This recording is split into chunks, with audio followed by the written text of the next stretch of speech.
আমাদের এই ব্রাজিলের জার্সিতে গামের দাগ আছে, রক্তের দাগ আছে, কাদার দাগ আছে, কিন্তু কোনো কলঙ্কের দাগ নেই। আসলে কি তাই? রুকো যারা, সবার করো। বেশি দূরে যাব না, সালটা 1995, ব্রাজিল ভার্সেস আর্জেন্টিনার ফুটবল ম্যাচ। চমৎকার একটি ক্রসে গোল দেন ব্রাজিলের তুরিও মার্বিরিয়া। বাট এই জায়গায় ব্রাজিলিয়ান প্লেয়ার তার বলটা রিসিভ করছে কিভাবে? আরো দুইবার দেখেন। হাত দিয়ে বলটি থামিয়ে তারপর দিয়ে দিল চমৎকার গোল। গোল হওয়ার সাথে সাথে কিন্তু আর্জেন্টিনার প্লেয়াররা তেড়ে যায় রেফারির দিকে হ্যান্ডবলার নোটিশ দেওয়ার জন্য, কিন্তু রেফারি হ্যান্ডবলের কোনো পাত্তা না দিয়ে উল্টা আরো ছাপাই গেল যে ব্রাজিল প্লেয়ার তার বুকের মাধ্যমে বলটা রিসিভ করছে। এখন কিন্তু রেফারি অনেক ভালো, সবকিছু ফেয়ার। আর হাত দিয়ে তো গোল দিয়ে শুধুমাত্র ম্যারাডোনা। যাই হোক, এই গোলটির কারণেই সেই 1995 সালের ম্যাচটি ব্রাজিল জিতে যায়, কারণ ব্রাজিল জার্সিতে কোনো কলঙ্কের দাগ নাই।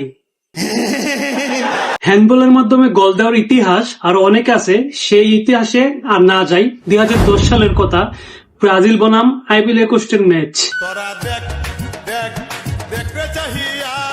বলটা স্পষ্ট হ্যান্ডবল হয়, কিন্তু রেফারি কোনো প্রকার বাঁশি দিল না, খেলাও থামলো না, ব্রাজিল প্লেয়ার গোল দিয়ে দিল। আইভরি কোস্টের প্লেয়াররা হ্যান্ডবলের আপিল করলো, কিন্তু রেফারি হাসতে হাসতে চলে গেল, কারণ রেফারি একদমই ভালো, একদমই ফেয়ার। এবার আসি ব্রাজিলের 2002 সালের বিশ্বকাপ জয়ের আমলনামায়। নকআউট স্টেজের খেলা ব্রাজিল বনাম বেলজিয়াম, স্কোর কিন্তু 0-0। এমন সময় একটি ক্রস থেকে চমৎকার একটি হেডে গোল দিয়েছিল বেলজিয়ামের প্লেয়ার, কিন্তু সাথে সাথে রেফারি এই গোলটি বাতিল করে দেয়, কারণ রেফারির কথা হচ্ছে বেলজিয়ামের প্লেয়ারটা হেড দেওয়ার সময় ব্রাজিলের প্লেয়ারের সাথে তার ধাক্কা লাগে। জাস্ট ফাউলের নমুনাটা দেখেন।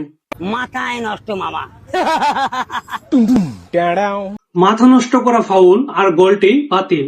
আর এই গোল বাতিল হওয়ার কারণেই জিতে যায় ব্রাজিল। আমার মা মতে দিচ্ছে, আমার মা মতে দিচ্ছে। এখানে কিন্তু রেফারি খুবই ভালো, একদমই ফেয়ার ম্যাচ হয়েছে, কারণ ব্রাজিলের জার্সিতে কোনো কলঙ্কের দাগ নাই। আবারও বলি 2002 সালের বিশ্বকাপের কথা, ব্রাজিল বনাম তুর্কির ম্যাচ।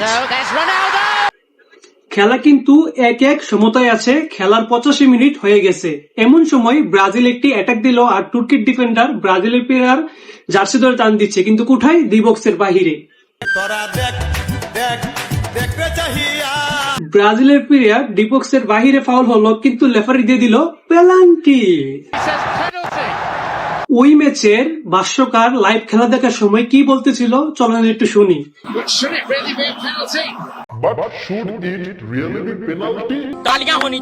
মানে ধারাভাষ্যকার নিজে পর্যন্ত মগ্ন হয়ে গেছে রেফারির ডিসিশন দেখে। সে আরো কি বলে দেখেন। সে নিজেও বলতেছে যে ডি বক্সের বাহিরে ফাউলটা মনে হয় করা হয়েছে, কিন্তু তারপরও দেওয়া হয়েছে পেনাল্টি, কারণ খেলা হচ্ছে একদমই ফেয়ার, আর রেফারি খুবই ভালো। ফুটবলকে কলঙ্কিত করার জন্য যা কিছু করা প্রয়োজন সবকিছুই করা হলো। যাই হোক, এই জায়গায় ব্রাজিলের প্লেয়ারটা কিভাবে পড়ে গেছে সেই নাটকের কথা আর নাই বলি। অভিনয়ের জন্য নারী সারা রে। মোট কথা ভাই, 2002 সালের খেলা ছিল এভরিথিং ওকে, সবকিছু ফেয়ার, নো চিটিং, কারণ ব্রাজিলের জার্সিতে কোনো কলঙ্কের দাগ নাই। জাস্ট 1 ঘন্টা রিচার্জ করে এত আমলনামা পেয়ে গেছি, তাহলে চিন্তা করেন ইতিহাস লাড়া দিলে আর কি কি বের হয়ে আসতে পারে। দেখা হয় নাই চক্ষু মিলিয়া, ঘর হতে শুধু 2 পা ফেলিয়া। এগুলো মনে হয় সবকিছু এআই, কারণ ব্রাজিলের জার্সিতে কোনো কলঙ্কের দাগ নাই। ভাগ্যিস 2002 সালের আগে এত পরিমাণ ফেসবুক, ইউটিউব মানে কিংবা এত প্রমাণ রাখার ব্যবস্থা ছিল না, বা এত প্রতারণা হইতো না ঠাস। যাই হোক ভাই, সবকিছু এআই, স্বীকার করে নিলাম, কেউ আবার রাগ করেন না।